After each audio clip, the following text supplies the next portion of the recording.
All right, we are live. Thank you everyone for joining us. So my name is Krista Kathleen, and I am the creator of this webinar today. I'm a life coach, and I have three brilliant other life coaches with me today. We're all going to be sharing our powerful stories of what led us to follow our true calling of becoming a coach.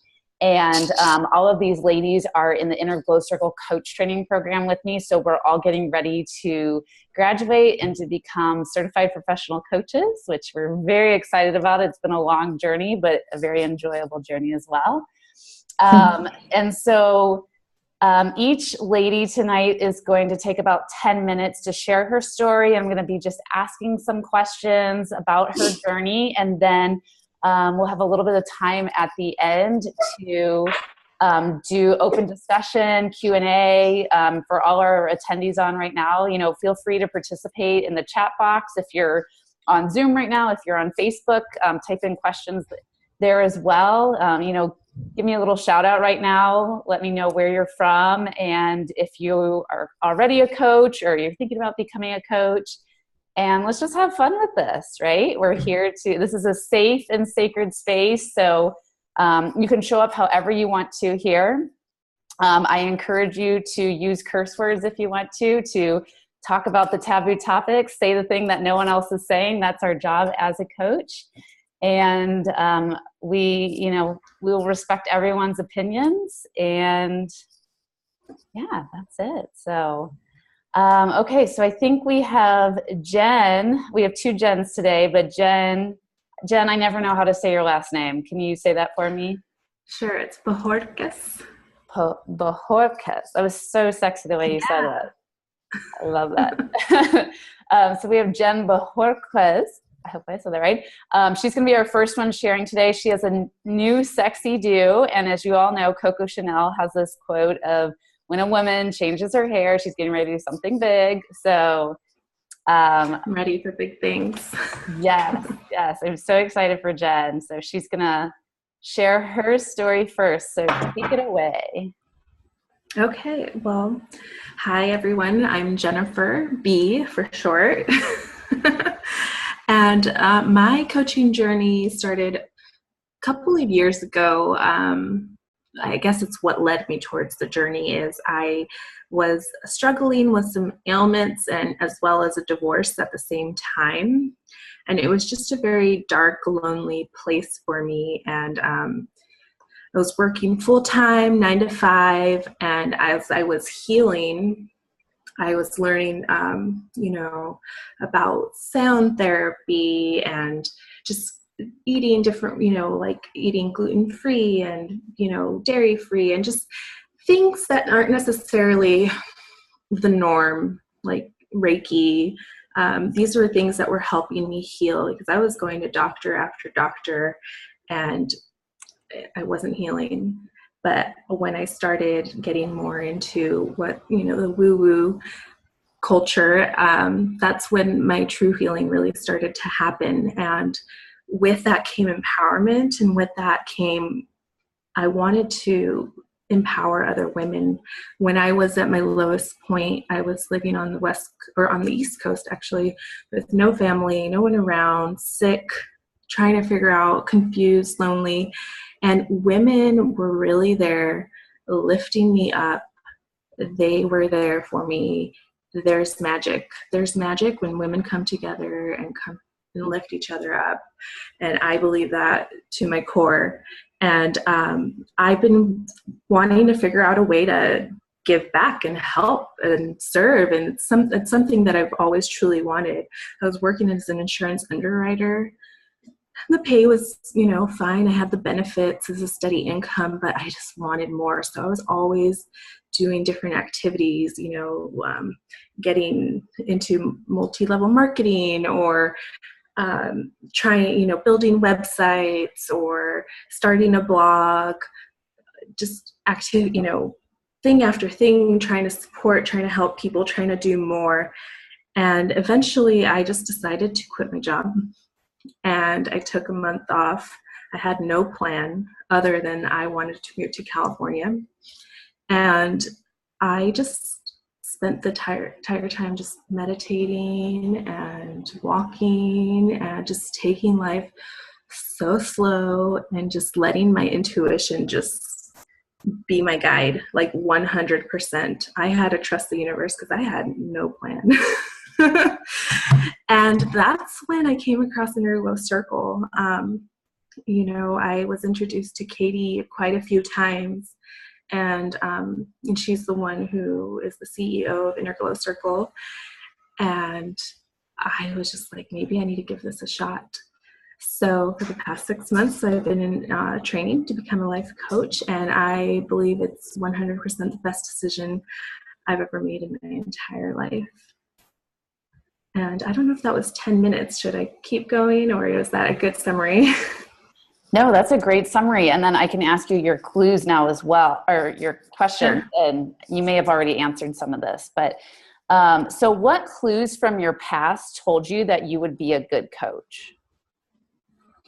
Well, some clues were that people tend to tell me that I have a really calming effect on them. So if I'm around people, I guess I have good presence. So I tend to be very present when I'm with somebody, and it soothes them and it calms them down. Also around the time, I'd be talking to people, what do I want to do? Do I want to go back to school? Do I want to get a master's in something? I was told many times, like, maybe you should try being a therapist. I think you'd be, and something just didn't feel right about that. I'm not sure why. But I think those were clues for sure. Yeah. And I already feel really just soothed from your presence. So I can already tell you have that. I'm just like, oh, I feel like I'm in a yoga class right now. So yeah, that's cool. That's really working for you still. And then when did you decide to really commit to your coaching business? When were you okay, I'm not 1 foot in, 1 foot out. I'm 2 feet in now. Let's do this. Actually, that's probably been within my major transformation, where I fully feel 100% embodied coach, confident. I know this is who I am, probably the past 2 months. And what is it? What was that shift for you in the past 2 months that led to that realization? I think just working with clients and trusting myself even when it felt scary, because there was times where I was just comparing myself to maybe other coaches who are way more visible online than I am, or who seem to, be making so much money, and I'm still trying to build my business and maybe playing that comparison game. And when I finally just, decided, what, I'm going to trust this, I'm going to do it, and just kept working with clients and just seeing the impact that was making, having people thank me oh my gosh, I feel so empowered, and just seeing the difference that I was making and the ripple effect of other people transforming was so powerful. Yeah. And I can totally relate to that first thing you said too, of getting in the comparison trap and looking at other coaches who might be making more money or more visible or online. And so I definitely think that's something that we all fall victim to, and definitely something that we can get out of as well. And it sounds like you were able to shift from that and focus more on, your own coaching journey, which is awesome. And there was something else you said I was going to comment on. I don't remember, but cool. Okay. And then third question is, what's your favorite part? Oh, okay. You said you started getting more confidence the more you started coaching clients, and you were seeing the breakthroughs they were getting and the impact you're truly making on them. And I agree. I think when I'm working with new coaches, one of my favorite things is to encourage them is to just start coaching as much as possible, because once you start seeing people really getting results from your work together, it's like this adrenaline addicting rush, and you're like, I want more. And you really start to believe in yourself, and then you start raising your prices. So yeah, that's cool that is kind of what made you be okay, I'm really going to do this. I'm a coach, and this is what I'm meant to do. Yeah, for sure. and I can feel it. It's like embodied. Yes, embodied. And then you probably already mentioned this, but if you could pick one thing, what's your favorite part about being a coach? If I could pick one thing, probably the flexibility that I have in my life right now. Just I can adjust my schedule. I can be available for people. I don't feel like I have, all these other obligations that I'm not passionate about holding me from truly being present with what I want to be present with in life. And that has been absolutely amazing. I love that. And yeah, that's like one of the best things of having a coaching business is the flexibility that it provides in your life. Mm-hmm. The two just go so well together. Yeah, for sure. Cool. So is there anything else that we didn't dive into with your personal coaching story? Not that I can think of at the moment. I would like to let Erin and Jen go, and then if there's anything else that comes up, maybe I'll share.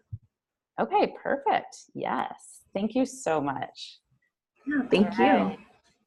Erin, I think you are up next.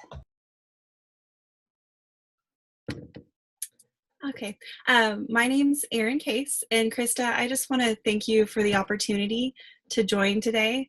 You guys, Krista's actually the reason why I saw life coaching as a viable opportunity for a career. So I told her this, but I'll tell you guys, I was bragging to my husband recently. I was like, oh my gosh, Krista invited me to be on this webinar. So I'm thrilled to be here. And I love what Jen said. There is magic when women come together and support each other and co-create success. And I really think coaching at its core is the magic in the community and signing a contract with somebody to co-create what you want to see in your life. So my journey with coaching, I've been kind of reflecting on when did I start? And I feel like mine kind of started in 93. I was 3 years old, and that sounds like a really bold statement, but let me explain. So I'm a cancer survivor. I was diagnosed with stage 4 neuroblastoma when I was 9 months old, and by 3.5, I was done with chemo. And my grandpa had started fundraising for the hospital I was treated at. So at 3.5, he and I would public speak together and fundraise for Children's Hospital. So as much as a 3-year-old could, I would share my story, talk about how nice the doctors were, how I like to run and play, and my grandpa would fill in the gaps. And through sharing my story and my truth, I got to see the power that had on the community we were sharing that with. I got to see how sharing your truth and your story create positive shifts in behaviors and beliefs in others. And that's a really impactful lesson for a 3-year-old. So I continue to fundraise all through my adolescence. So high school comes and goes, college, and then I'm in the workforce. So skip, 20 years. And I was working for my tribe. I'm a proud blonde Chickasaw, and I worked for my tribe. We employ 14,000 people, and I worked as a corporate trainer. So what I did was I taught in group settings, and it was kind of like public speaking, but we would teach individual skills development, conflict resolution. Maybe there was a new initiative going through the tribe, and we would, one tribe, one mission was a big deal then. So I would teach those classes. And it was a similar thing. I got to impart knowledge and see change in others. But it wasn't my knowledge. It wasn't my truth. It wasn't my story. It was the company's, which is great, but there's true... I was really plugged in on this one project I did with my mentor, and it was called Stress Signals and Solutions. And I got to share my story as someone living with chronic illness and how I learned the tiny clues that I was stressed out to take care of those before it turned into a big health issue. And we shared life hacks and other things. And that's when I felt like my soul was on fire. I was like, I'm doing all the good. And people would stop. And after the training, we would do one-on-ones and essentially mini coaching sessions. I'm experiencing this in my life. And I would ask, the probing questions. I had no idea that was life coaching. I thought it was just being an accessible trainer. So I had to quit my job. My husband's job moved us. As you can see, I don't know if you're familiar with RVs, but I'm living in an RV, and we were traveling. So I picked up odd jobs, and that role of mentor and trainer just kept coming up. odd jobs. Like I was a raft guide one summer. And though I'm a sufficient guide, I should not be training others. But because I could impart what I had learned and am articulate, I was still told, hey, remind him how to do this. Or they're new. Will you go show them this? I was working in insurance, kind of like Jen, except on the other side. I was in sales, and I was 2 weeks in and asked to train our new hires and share with them what my boss had taught me. So this role of like trainer, leader, mentor just kept coming up. And some of my friends and my family mentioned, like, you're a trainer. That's what you do. You need to find a way to do that all the time. So Colorado was wrapping up. I'd quit my job and was going to move to Texas because my husband's job again. And I found Krista online. At the time, I did not follow strangers. Like, I was afraid of the internet and the people on it. It's so true, and there's a whole post about it. But somebody told me about Krista, or I don't know how. But I watched you, and I watched your lifestyle and how you spoke about coaching. And at the time, you were just a business coach. You hadn't really delved into the life coaching coach thing. And I thought, what she does, to an extent, I have the skill set for. I wanted to help women in transition and help women in illness find a way to live boldly and have the life that they desired. And you turned me on to IGC, and I signed up for the fall class. And through this transition of moving states and like finding my space again within the tiny fifth wheel, coaching has just been a godsend. And it truly brings together so many of the things that I've done. But coaching is so much different than training, in the fact that in training, I'm just dumping stuff at you and you take it or leave it. Coaching, I'm co-creating. I get to act as a mirror and reflect my clients' best selves and hold them accountable for what their potential is. And so I really feel like that's what the magic of coaching is, and why I love it.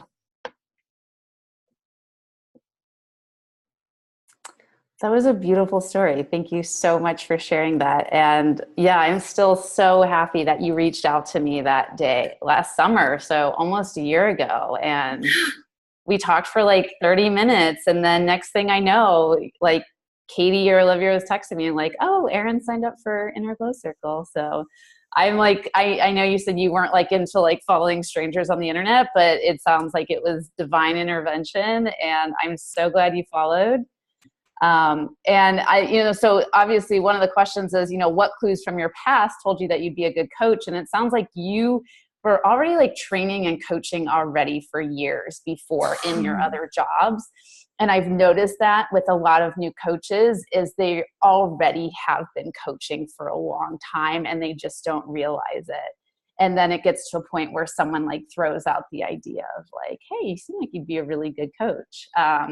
I'm getting ready to train one of my one-on-one clients right now to become a life coach. And she's been coaching in LuLaRoe, and I'll share my story as well. So I just think it's neat that, for all the new potential coaches watching today, they can start to see like where in their life are they already showing up as a coach. And then, maybe we take that one step farther and help you to start a business so you can actually get paid for coaching. Okay, that was a long explanation. So my next question to you is, so when did you decide to really commit to your coaching business and feel like 100% good about that? I had a pro bono client probably 2 months into training, so like October, November, and I knew I wanted to be a coach. Like when I signed up for IGC, it's a pricey, it's not super expensive, but I mean, it's a financial commitment. And so I, at that point, was going to do it. But the I'm doing it now was my pro bono client. And she had kind of been dabbling with the idea of counseling or seminars or maybe life coaching. And I just reached out to her, told her I needed a pro bono client. And watching her transformation, when I knew that I wasn't the best life coach I could be, I was a baby life coach 2 months in, just kind of lit a fire. If I can do this now, what can I do when I'm fully certified, fully trained, have the complete toolbox that I need to be the best life coach I can be? And you bring up a really good point there too, is I know there's a lot of people that are afraid to start coaching But I feel like you can, just people in general cannot have a lot of coaching experience yet and still get their either pro bono clients or intro rate clients still really big results and breakthroughs. And I know myself too, I didn't really know what I was doing when I was first coaching, but I still helped people get really great results. And so I liked hearing that about your story and then like you said too, of oh my gosh, the more coaching and training I get, what else am I going to be capable of really helping people to get the results that they need? So, yeah. And I think your community is a big part of that too. These girls that are on the call with us, I work really closely with both of them, and the community aspect of growth as a coach is a huge deal. So what you're doing, putting together a whole group of women or coaches to work together, is just awesome. Thank you. All right. And then what's your favorite part of being a coach? I like the flexibility because I can do it from my traveling home. But I also really enjoy watching the transformation, being a part of someone else's success, and oftentimes at the first of the conversation or the first intro call, they don't see it yet. And then as coach, it's our job to see their potential, and to watch them reach that and then surpass that is just invigorating. Yes, it is. And it's tools that they can use for the rest of their life. That's why I feel coaching is so valuable, because you are empowering them to use these tools that will, they can use for, when they're 90 years old. And that's so valuable. How do you put a price on something like that?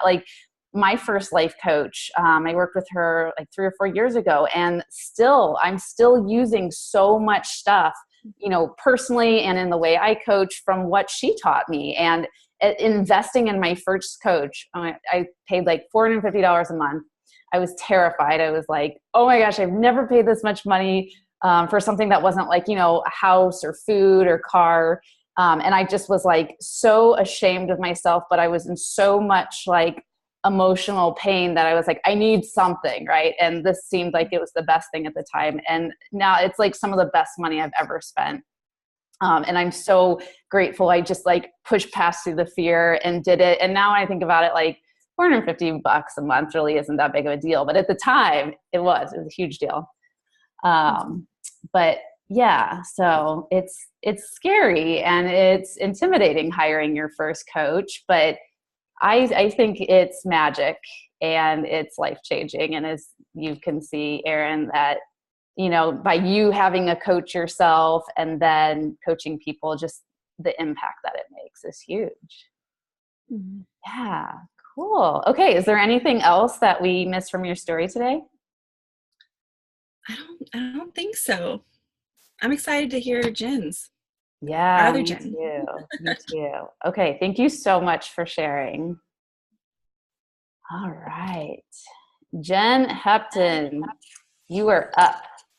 I am up. Unmute. There we go.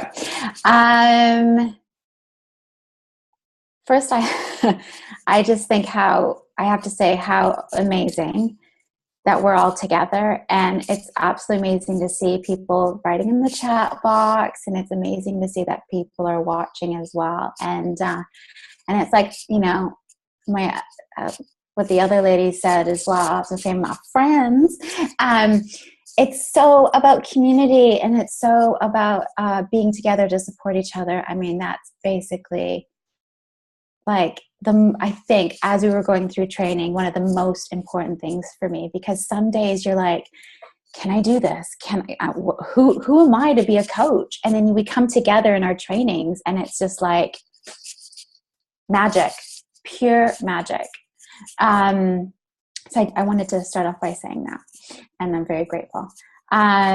So my coaching journey is a little bit different. So I am a intuitive grief and loss coach, and I have just started saying that with a little bit more confidence, because as we know, grief and loss is a little bit taboo. No one really talks about it. No one kind of understands it. society is just kind of like blacklisted it a little bit, you know? So I'm definitely here to bring awareness and to support people through it. And grief and loss doesn't necessarily have to be when someone passes away. It can be a loss of a job, a loss of home, a loss of a relationship, marriage, loss of identity. Just there could be just so much with it. So how did I become an intuitive grief and life coach? Now that's a question. I have always been kind of an educator and a trainer and a supporter, because as I was growing up, I was always kind of that friend that people came to get advice from. Didn't think anything of it. It kind of just came naturally to me. It was completely natural. And then I went through college and university and became a teacher. Totally natural, felt that was my calling. I wanted to do that and loved it. Absolutely loved being a school teacher. I was an elementary school teacher and then went back to school to my master's in special needs and became a special needs coordinator. And loved it. And it just felt really good and really natural.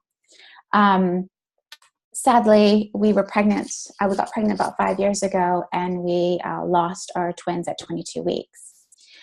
That was devastating. And so I couldn't see myself going back to school teaching. I just couldn't see myself being in a classroom with children, especially because at that point I was teaching grade 1. So they're 5-year-olds. And then I lost myself. I completely lost myself. I had a massive breakdown, completely lost in what I wanted to do with my life. Nothing seemed right. I mean, I went to, odd jobs. Nothing felt right. I just lost who I was. And I was going through the grief process. But at the same time, I developed an autoimmune disorder. So my health just went crazy. And so I was like so focused on getting pregnant and fixing my health. And that life seemed so confusing. And then I became a yoga teacher because I always, there's still that kind of natural need to hold space, to help people, to be that teacher. And so I went and did my yoga training. And this time I was living in London, UK, because my husband's British. And so I started teaching at different yoga studios, getting into the wellness industry. I was feeling really good about it. And then we moved to Seattle, Washington, where we are now. And so I had to kind of rebuild my life again. So even that expat of moving places is also part of a loss process too. So there's a little kind of theme happening in my life with grief and loss. Completely clueless, didn't see it. Loss of health, loss of baby, loss of home. Anyways, came to Seattle, Washington. And I was like, right, I'm going to get pregnant. This is it. I'm going to get pregnant. Struggled with infertility for so long, but I'm going to get pregnant. So we went through a fertility clinic and we did IVF and we got pregnant with our beautiful daughter. So I was like, oh my gosh, this is happening. Of course you're feeling nervous and excited and everything in between. And then as soon as I thought it was actually going to happen, we lost our daughter at 39 weeks. So we had a stillbirth. And that, again, devastated me. Absolutely devastated me. And this was May last year. So it's coming up to a 1-year anniversary. And I was like, okay, this is going to be the first swear word in the webinar. So I apologize if I offend anyone. But I was like, what the fuck am I supposed to do with this now? Right? I've had 2 losses. My health is shit. What the fuck am I supposed to do? And then I just kind of opened myself. I was like, I'm not fighting anymore. I'm just going to open myself up to the universe. There's got to be a reason why this is happening. I need to make my daughter's life mean something. She just can't just pass away and we forget about her. So all of a sudden, as I open myself up, because we all know when we go through breakdown, our soul gets ripped into a million pieces, life transition, in the dark, in the shadow. When we open ourselves up and trust, that's when the breakthrough happens. And that's what happened to me. I was like, okay, I'm totally open. All of a sudden, I started meeting people that were life coaches. A friend of mine, you should be a life coach. And I'm like, all of a sudden that kind of just, oh, a life coach. Okay, that's interesting. Meanwhile, I've had a gazillion friends before tell me I should be life coaches, but I never heard them. Then I started meeting people. I met Heather Bruce Allison, who was part of the IGC training, or mentor. And she was talking to me about, I see inner glow circle. That's what it is. And then it just all kind of happened really easily. And I started to feel lighter. And I was like, okay, this could possibly be something. But I wasn't ready to be a life coach. I'm grieving this incredible loss. And then I realized, create what you can't find. And what I couldn't find while I was grieving the loss of my daughter was a grief coach, a community of coaches that experienced and also supported loss. And so I know they're out there, but for some reason I just couldn't find them. I have a grief therapist. I have friends who've experienced grief, but a coach is someone who's completely different. They meet you where you are. They co-create, there's that word again, everybody, co-create a plan together. And then you move forward. You as a grief and loss coach, you kind of slowly move forward. But then we get to coach around this new normal, and we accept where we are, and we move through life with grief. And that is why I strongly believe in coaching, and regardless what field you're in or what theme or community or niche you're in, coaching is magical, because it just is that kind of, it's the support system that you need to help you move forward. Because you can do it yourself, but it may take a long time, or you may get frustrated, or you'll give up. I mean, there's so many times where my limiting beliefs started playing with me, my anxiety and my fear, like, who am I to do this, And we all know we just need to be a few steps ahead of our potential community, right? So as soon as I opened up, as soon as I trusted, as soon as I met these wonderful women, I just knew I was in the right place. And let me tell you, it's been a fucking long time to find this place. It's like you feel it in your core. You're like, oh my God, I'm home. Like, this is what I need to do. Kind of sucks. I had to go through grief and loss to get to where I need to go. But the good thing is that I'm creating purpose for what's happened, and it's healing. Like, the whole coaching training has really helped me heal. It's just been an amazing experience. So that's my coaching journey into becoming an intuitive life and grief coach, which is the same thing as a life coach, because you can't have loss without life, and life without loss, and it's all one big thing anyways. But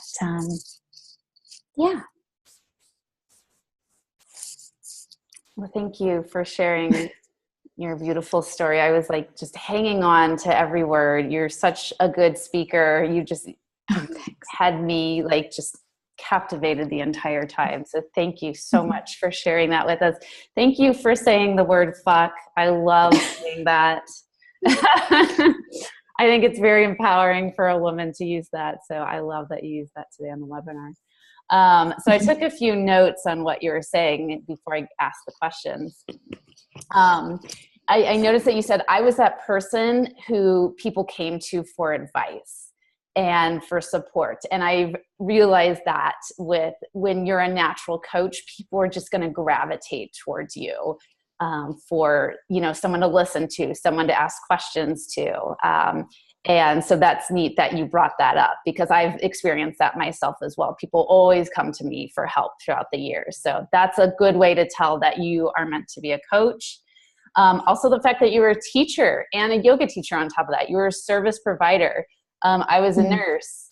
I find that a lot of people in service positions are usually, after a while, they'll get burnt out in that job, and then they want something else. And life coaching becomes kind of the next step to where they can still, help and teach and lead and serve people. And we realized too that we went through the exact same yoga training. We went through yin yoga training together up with Bernie Clark in Vancouver, Canada. So small little world. Yeah, very.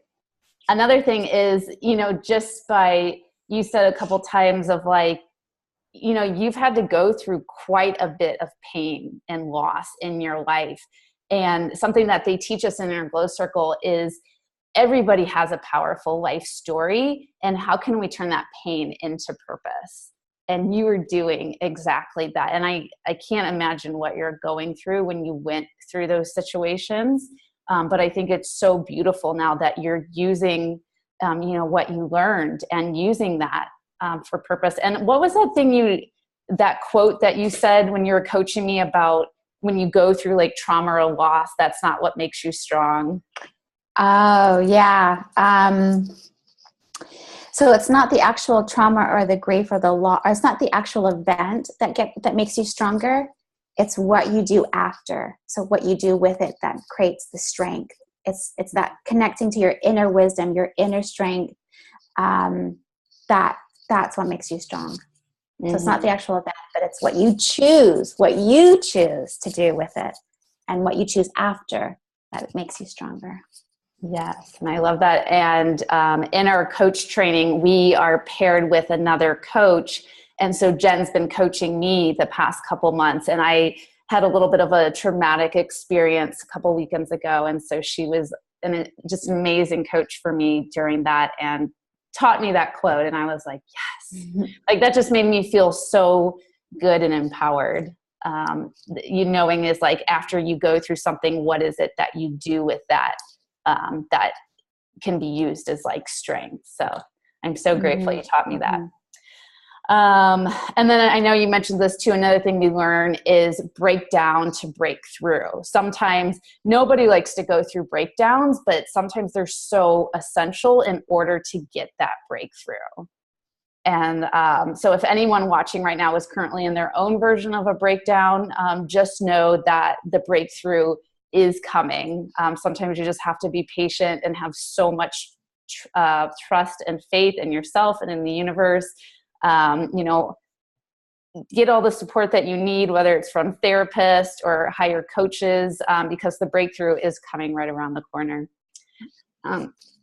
Excuse me. And then also it was interesting that so many people in your life kept saying, you should be a life coach. You should be a life coach. And I believe that we all have like spirit guides. We all have a spiritual task force, and that when we need to hear a message, they will have random people in our life start saying the same thing over and over again until you listen to it. And that's happened to me so many times now, which I'll share in my story.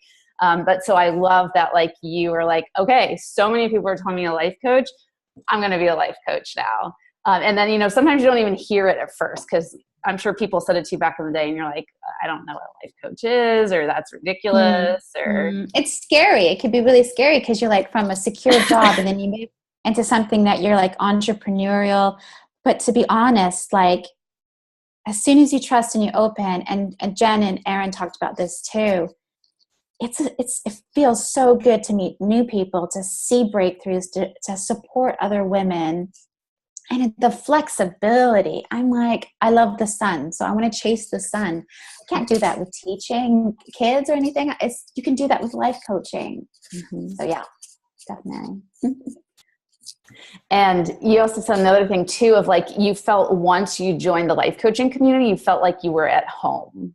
Mm-hmm. And that was a huge thing for me. My entire life, I've always felt like I've never fit into a group of people. I always kind of had like a few friends here, a few friends there. I was always involved in a different million sports and organizations. And I never could find that one thing where I was like, yes, this is 100% me, until I found life coaching and the life coaching community that came with that.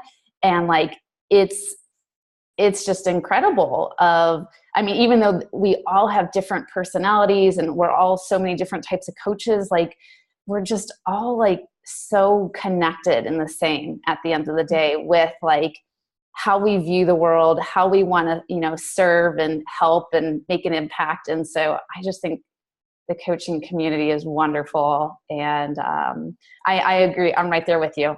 When I get onto our coach training calls every week, I'm like, I feel like I'm home. I feel like I belong somewhere. And it's just been so long since I've felt like that in my life. So it's a really nice feeling. Yes. Okay. Well, you already answered some of the questions. You told us about the clues from your past that would make you a good coach. So when did you really decide to commit to your coaching business? I decided to really commit when I lost my daughter. I felt very called to create purpose for her. I felt called to mother her on the earth side.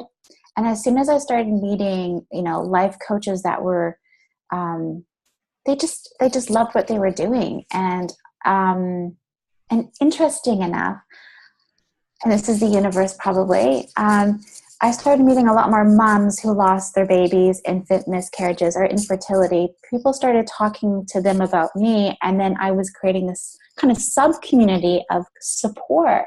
So I was like, I got to get serious with this stuff. Like, there is a need for this, and this is my why. And so, like, I'm launching my website on April 2nd. I am so excited. I can't believe that I decided to do something, and I'm going to go through with it. I'm like, yes. So I think it was the same with Jen. It's like literally the last month I've completely, really dedicated. And it's come so easy. There's no struggle. There's just this process. So, yeah. That's amazing. Mm-hmm. Yeah, once you commit, it starts becoming easy. But you have to go through the resistance. You kind of have to go through the resistance a little bit. You have to go through the process. You're like, okay, I'm jiving. And then all of a sudden you're like, it comes to you. But yeah, I struggled with that. I started my coaching business September 2016, and for a good year, I just had so much resistance with it. 1 foot in, 1 foot out the door. I don't know if I really want to do this. I don't know if it's going to work. And then I'll share that in my story too. But once I fully was like, I'm 2 feet in, I'm doing this. This is the first time in my life that I'm ever going to fully commit to something, because I used to hate commitment. It's terrifying. And once I made that shift and that decision, that's when things started to get easy finally, because like I showed up differently, and people felt it. So they started trusting me more. And I know a big thing for me was reading Olivia Chapman's blog. And one of her things was like, are you one of those people that has 1 foot in and 1 foot out with your coaching business? And I was like, oh, I felt like it was speaking to me. So that blog was powerful.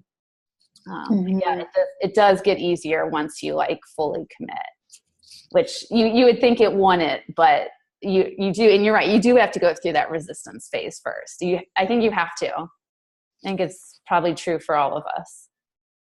Maybe. Well, the universe has to make sure you're really committed, right? So they got to test you out. This is true. And then what's your ultimate favorite part of being a coach so far? Well, meeting women like yourselves. Like you said earlier, it's like coaches are like a different type of people. Like, and when you meet a group that you jive with that like totally get you, it's just like so empowering. So this has been amazing, and I love being in community. But also, I've always wanted to serve others. I wanted to always hold space, and I just didn't know what it was. And then so when I started doing grief and loss coaching and listening to women's stories and watching them start to trust themselves and reconnect to who they are, understanding their new normal, and then starting to live life again, that it's just that transition. I think Erin said it earlier too, is that seeing that transition from where they were with all, the fears to the end result of kind of this rebirth into an empowering person or woman. So it's the journey, just helping them co-create the journey has been pretty awesome. Yes, the journey, the coaching journey. All right. Thank you so much, Jenn, for sharing today. Oh, my You're pleasure. incredible. Oh, thanks. You are too. Thank you. Okay, so I'm going to quickly share my story, and then we'll open it up if anyone has any questions or comments about anything. I never know where to look. Am I supposed to look at the little green dot? Am I supposed to look at the screen? I don't know. So if you see me like this. Okay. So my story is that, so I grew up in St. Louis, Missouri. So I was from Midwest girl, and I went to nursing school. And the reason I went to nursing school was because that's what my family wanted for me. And I felt like I didn't really have much of an opinion in life then. So I wanted to do what made my family proud. And they were paying for my education, and my mom was a nurse, and I knew I wanted to help people. So nursing felt like a good fit. And the first day that I did nursing school, I hated it. And I was like, oh, it'll get better. It'll be fine. And then second day sucked. And then the third day sucked. And it just kept getting worse. And then I was like, oh, when I graduate and I start making money, it'll get better. It did. I mean, I got a paycheck, and that was amazing, but like it never got better. I just felt out of place. I was stressed all the time. I was crying. I just felt like I wasn't a good nurse. And it was so frustrating because I wanted to feel so good. But I was so terrified to show up onto the hospital floor every day. So I met my soon-to-be husband. He was in nursing school with me. He was a military nurse. And then we were stationed in Hawaii for 3 years. So I started on a cancer floor, transitioned to labor delivery nursing, and that was a little bit better. It was a little bit happier. I mean, it was obviously a lot more happier. It was still nursing at the end of the day, but, getting to deliver babies, and that was a really great experience. I'll always be grateful for that. But so this is the part of the story where I realized that this is where I started showing up as a coach, and I loved the patients who had a birth plan. Nobody else on the hospital floor liked them. I was the crazy one, and they were always, oh, give Krista the birth plan patients. And the reason I loved these patients is they usually had doulas. They were, very spiritual. They had all their essential oils. They had a plan. And so I would always sit down with them and say how do you want your labor experience to look like today? And I love just working with them, empowering them. And I didn't know I was coaching at the time. What some of the other women said with their stories today. But that's what I was doing. That's when I started really showing up as coach. And so then we transitioned from Hawaii to Seattle, which we were stationed next. And I got another labor and delivery position out there. And then that's when shit started to hit the fan. Things were getting strained between my husband and I, and we started talking about divorce. I ended up losing my nursing job, which needed to happen. It was awful when it happened because I was the straight A girl, the yes girl, the girl that never got in trouble. And so getting ready to go through a divorce and losing my job on top of it, I just felt like my world was crashing and ending and quitting me. And it was like my hurricane year. It sucked. But it was all happening for me. When you're in breakdown, you say, why is this happening to me? And then I quickly realized that was happening for me to get me to where I am right now. And I'm so grateful it happened. So during this time, I was also competing in bikini competitions. So I would be in the stripper heels on stage with the ridiculous spray tan, bending over so the judges can look at my glutes, practically naked in front of hundreds of people. It's a crazy sport. And when I was on this bodybuilding team, I met this girl who was a life coach, and I hired her. And the reason I hired her is because I wanted her to help me start a side business while I was a nurse, because I needed something else. I hated nursing so much. And I was like, I need something else to do. So I was teaching yoga as well. So that was a really good outlet for me to teach and serve. And then I wanted to be a pregnancy coach. And my life coach helped me to figure that out. And I didn't know anybody who was being a pregnancy coach at the time. And I still don't know a lot of people who are doing it, but it was so fun. And I was really good at it. And a couple of my sorority sisters from my past hired me. So I was working with like 2 or 3 people and starting to make money that way. And it was thrilling. And it was amazing. I really enjoyed it. And then after I lost my nursing job, I had to end the pregnancy coaching business because it was trauma for me, and I didn't want to see pregnant women anymore. So I put that aside, and I honestly, I put my whole life aside after all that happened. And my life coach, she was the first person that was like, what do you want to do? You know, like, what kind of life do you want to create now? And I was like, what? I get to choose? Like, I get that option? Like, I don't have to do what my parents say that they want me to do. I don't have to do what my friends say or society. Like, I get to really like decide what I want to do in life. And so from that, I decided to world travel. So I sold everything from Seattle, and I had a boyfriend, and we left and started out in Costa Rica, and then went out to Thailand and Asia and down to Australia. And I've been traveling all over the world now for the past 2 years. And in that time, I decided that I wanted to be a life coach. And so I used all my experience from being a pregnancy coach, and I was kind of a little bit of a health coach as well, and decided to, be a life coach. And then, so I started that September 2016. And I kind of I started that business with, 1 foot in and 1 foot out the door. I wasn't, like I talked about earlier, I hated commitment.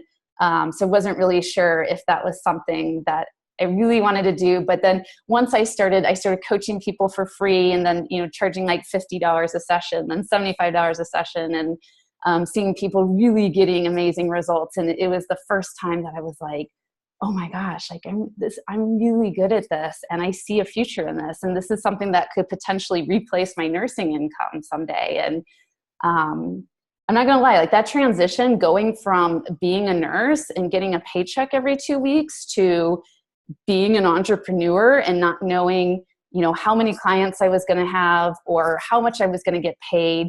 Luckily, I had savings set aside, but that was so scary and so hard. And I've hired so many coaches now in the meantime who have helped me with that transition. I could have never done any of this alone. And I don't ever recommend for anyone to go from being in a corporate position to starting their own business and doing that alone, because it's so scary and it's so intimidating. And there's such a huge learning curve and new skill set that you have to learn. And all the money fears that it brings up and all the confidence issues. And it's hard. It's really hard running a coaching business. It's incredibly rewarding, but it's also absolutely terrifying at the same time. So I'm so grateful I've had a good support system. And then I met Shannon Whaley online. We were both talking about our divorces and how we were from Seattle. And see, this is why it's a really good idea to share and show up powerfully online, because then you'll find your people, your tribe will find you. And so luckily, Shannon and I were both very open about talking about our divorces and some of the pain points in our life. And then I hired her as a business coach. She started telling me about Inner Glow Circle. And then once I got involved with their free Facebook page. And then I was like, oh my gosh, these women are so badass. And I've never met a group of women before that were so powerful. And I was really scared that they're going to all be bitchy and cliquey, and nobody was. They were just all amazing and so welcoming. And I really felt home for the first time in my life. And so I was like, hell yes, I don't care where the money's coming from. I'm finding it. I'm signing up for coach training in the fall to become an actual certified coach, even though I've been practicing for a year on my own. And I'm so glad I did it. It was a scary decision, committing to that. But I think that's the point where I really committed in my coaching business and was like, okay, hell yeah, I'm all the way in. Let's do this. And once I made that shift, that's when I started hiring my highest paying clients, because I think they saw that shift in me too, of I'm all the way in now. I believe in this. I believe in myself. And it's been amazing. And so now I'm getting ready to graduate Inner Glow Circle, and I'm now part of Leaders Rising, which is the next phase to help us to become the next level of a coach called PCC, so Professional Certified Coach. The first level, if you go through an ICF accredited training program, the first level you'll get is your ACC, Associate Certified Coach, then your next level is Professional Certified Coach, and then after that, Executive Certified Coach. So we'll see if I go that high. But, and then just to end my story, my favorite part of being a coach is, one is the flexible lifestyle it offers. I love that, like, I can just be like, oh yeah, I'm going to go to Cambodia for the weekend, or I'm going to go to Australia for 2 weeks, and I can just bring my business with me. And it's like, oh, how awesome. As long as you have a good Wi-Fi connection, you can coach from anywhere in the world. Like, how amazing is that? And then just, yeah, when you become a life coach yourself, you're going to completely change. You're not going to be the same person. You can't become a coach and stay the same. It's not only as an incredible journey for your clients, but it's an incredible journey for yourself. And like, I love the version of who I am now after being a coach. It's forced me to slow down. It's forced me to become a better listener. It's forced me to become more empathetic. And I just don't think I would be this version of me without being a life coach. So I love the self-growth that it provides, for you and your clients as well. So, okay. Whew. That's my story. So I didn't leave a whole lot of time, but does anybody have any questions that came up for them or any thoughts for any of us as we were speaking today? I see that Rachel joined in. Hi, Rachel. Let's see. You said, I'm seeing coaching come up as a recommendation more and more in a lot of different outlets. Cool. And I know, Rachel, that you're thinking about working with me and starting a coaching business of your own. So I love that. I love that. Is there anyone else that has any questions or comments? Amy, thank you so much for being here. I know, and for my coaches on, did anything come up for any of you as you were listening to any of the stories today?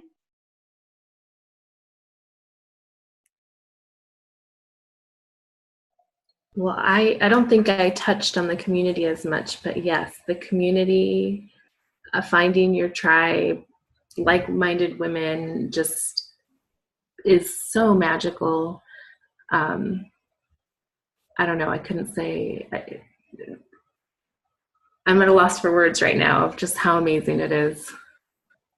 And I wasn't expecting that when I signed up for training. I was like, okay, I'm going to get trained. I'm going to learn how to do this skill set. I'm going to have a certification at the end of it. I had no idea the community that I would gain from it. Mm-hmm. And that's one of the huge things too of being part of a great coaching community is like, if you just run your coaching business on your own, it's so lonely. It's lonely as fuck. I'm not going to lie. And so that's why I was so grateful to find the Inner Glow Circle, because I was like, oh, I need people to bounce ideas off of, and just to make sure I'm doing things right. Because otherwise, just being online all day gets really isolating. So yeah, the community, having a powerful community that's going to support you and push you is huge too. So I love that you brought that up, Jen. Oh, and Anna said, I'd like to talk to you more about being a pregnancy coach. It sounds right up my alley. Yay. Yeah, absolutely. I'd love to talk to you about that. I feel like I'm going to get back into that someday too. I think it's just on pause for me, but totally. We'll talk about that. Alexa said, how long does it take to get a certification with Inner Glow Circle? So it's a 6-month training program. So the spring one just started. The next one will be launching in October. And then at the end of the 6 months is when you will take your exam through the International Coaching Federation if you choose to become an actual certified coach. So let me know if that answered your question, Alexis. That was a great question. Let's see. Emmy said, what do you wish you knew when you started? Oh, that's a good. Does anyone want to answer that? What do you wish you knew when you first started?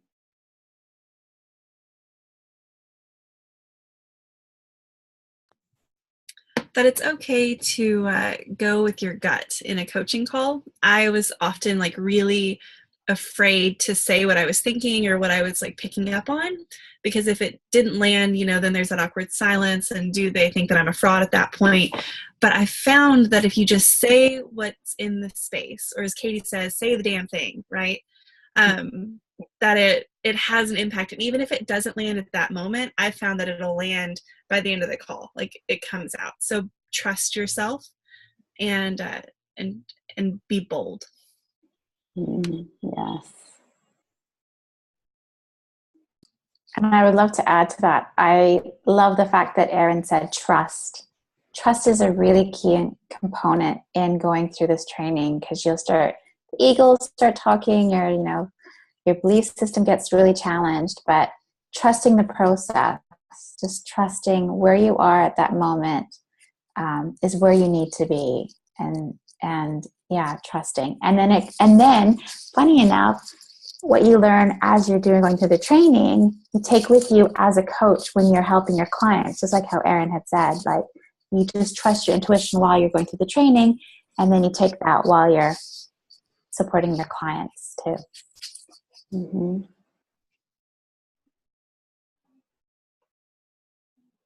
Let's see. Alexis said, has spirituality played a big part in your journey to become coachings? And if so, how? Yes, 100%, 100%. I will share this article with you, Alexis, that I wrote for Elephant Journal. And it talked about, so my first life coach, oh my gosh, I thought she was so crazy. She told me she was working with this online psychic. And I grew up as a really strict Lutheran, and I was, taught like psychics are bad. They work with the devil. Like, do not contact them. And so she was like, I'd love to gift you this session with this psychic. She helps me with make business decisions. And I was just like, no, this is not okay. But I was like, you know what? I'll try everything once in this lifetime. So I got online with this psychic. Her name is Reese, and she's really, really big in Seattle. And oh my gosh, like the things she told me, I mean, a lot of it was things that I already knew. But one of the biggest things she said was like, in 3 months, something really big is going to happen in your life and in your business. And that was after she said that. 3 months later is when I got fired and when I got divorced. And, at the time I was thinking like, oh, I'm going to get a book deal. I'm going to be on a TV show or like something really cool like that. And obviously it didn't turn out like that. But, it was just like so scary of how like accurate she was with that. And obviously that was the turning point for everything. So, I go to psychics all the time now, and I just ask them questions of like, where should I be finding my clients? Where are my clients hanging out? I remember Reese told me, you need to be on Facebook. Your clients are on Facebook, and that's where all my clients, that's where I find all of them. And I just ask them questions, and most of the time they already tell me things that I already know. It's just like that sounding board to help really guide me. And so that's kind of been part of my spiritual journey. And also, like I still believe in God, and I still pray, but then I also like feel like my definition of God has changed becoming a life coach. And I feel that like God is like the universe, and God is in nature. And so like taking a hike has become like my version of going to church. Doing a yoga class and meditating is like my version of praying sometimes. And my life coach really encouraged me to separate myself from the Lutheran beliefs that I had growing up, and to say like, what do you believe? What feels good for you? Because sitting in church didn't feel good for me. I never connected with God that way. And then once I started saying like, oh, I get to choose for myself what my religion or my spirituality looks like, and that I had that power to do that, it was really beautiful. And like I said, now I know that, being outside is how I connect with God, or, doing yoga, or journaling. Journaling is like a form of meditation and prayer for me. So I think the more that we empower ourselves the more that we can find our own definitions of how we need to connect with something higher and greater than ourselves. So that's kind of how my spirituality has changed. Does anybody else want to comment on it? Yeah, for me, mine definitely changed. A lot of it had to do when I was ill. I had Lyme disease. I was very sick at the time. And I was also going through a divorce. I was having anxiety. I was having panic attacks. And there was a time in my life, as weird as this sounds, is I felt like my soul, I was so out of alignment that I felt like my soul was trying to detach from me. And that kind of made me wake up and be like, I need to start paying attention to my intuition and what this is that I haven't been listening to my entire life. And I think the real turning point, because I've always been really like, science is the way to go. And I had a I started seeing an integrative medicine doctor, this is somebody with a medical degree, who sat down with me and did sound therapy, vibrations and breathing exercises. And I really started healing once I really started embracing the woo, the magic of life, the universe. And it's hard, I think, when you first come into that space and you don't have community and you feel like such a weirdo, because you're like truly believing it and like all about it and wanting to like share it, and not having that community at first. I kept wanting to create that space. That's all what I'm about, is creating a safe space for people. I like to hold space for people and just let them be who they are, just let them breathe. And coaching, until I found coaching, nothing really felt right. How do you make a living doing what you want to do when you feel kind of like a strange person, not the norm or taboo? So I was really grateful that I found coaching. Thank you for sharing that. Any of our other coaches want to answer that question?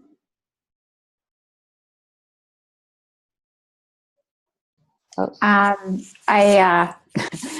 all I can say is that I was brought up Roman Catholic, and when I lost our twins and my daughter, I didn't believe in anything. So I came back to believing in something through spirituality. So through finding my intuition, believing in me, believing in the universe, and like Krista said, like God is in everything that you see and you feel, and everyone has different interpretations, but I was really heavily challenged on the religious side because of that. And so I found my way back, I guess, through spirituality, which you can also say is quite similar to religion. Mm-hmm. Meditation, going to church, going for hikes, like it's almost the same. The essence of it, I think, is quite similar.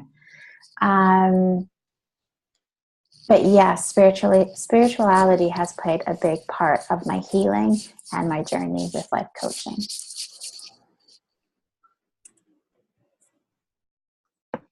I think with me, it's left me more open. I was raised Southern Baptist, staunch Southern Baptist. And so, and lived in Oklahoma. So if you could imagine the smallest box possible, just put me right in there. So my journey through life coaching has left me open to things that I never experienced, never saw, and open and learning, I think, would be where I'm at in my spiritual path. So it sounds like, we kind of all started with religion. And I definitely want to say too that I don't think one is better than the other. I mean, we could do a whole nother webinar around this topic. It's such a powerful topic. I don't think one is better than the other. I think it's so great that we have so many options. There's so many different types of religion. There's so many different types of spirituality that can help you to find what you truly need to have that connection at the end of the day. So yeah, for anyone watching, I support anyone's beliefs, and whatever it is that gives them the most love and support, I think is what's perfect for you. There is kind of like, I've noticed a common thread with life coaches and being more on the side of like spirituality. And you will hear us, we start to like have this life coaching lingo, and we'll say things like alignment and universe and manifesting. And for some people, those terms might not feel good, or they might not resonate, and you don't have to use that. That's not a requirement to be a coach. But yeah, so that was kind of just, I always like, I mean, talking about this in general is just a taboo topic. And I mean, I love talking about taboo topics. But yeah, I always want to make sure that everyone is doing what's best for them at the end of the day. And that's what coaching is, right? As coaches, we show up and we say, what works for you, what's best for you. And that goes with any area of life, however you view relationships, your spirituality, self-care, the career that you like, whatever it is you want that feels good for you. That's the journey you need to take. Cool. I don't think we have any other questions. We're about 10 minutes over. So thank you for everyone who stayed with us. Thank you, ladies, so much for sharing your stories. This was so fun. I'm like, I could just do this every week if you wanted to. I probably need to get a life, but oh well.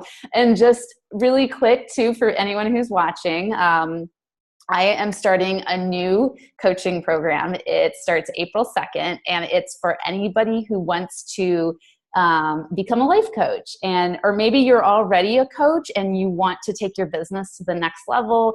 You want support and motivation and resources and accountability to help you to set up discovery calls, how to set up the coaching session, where to find your clients, how to design your program, to know, how to decide what money to charge, or anything that you would need help support with becoming a coach and starting a coaching business.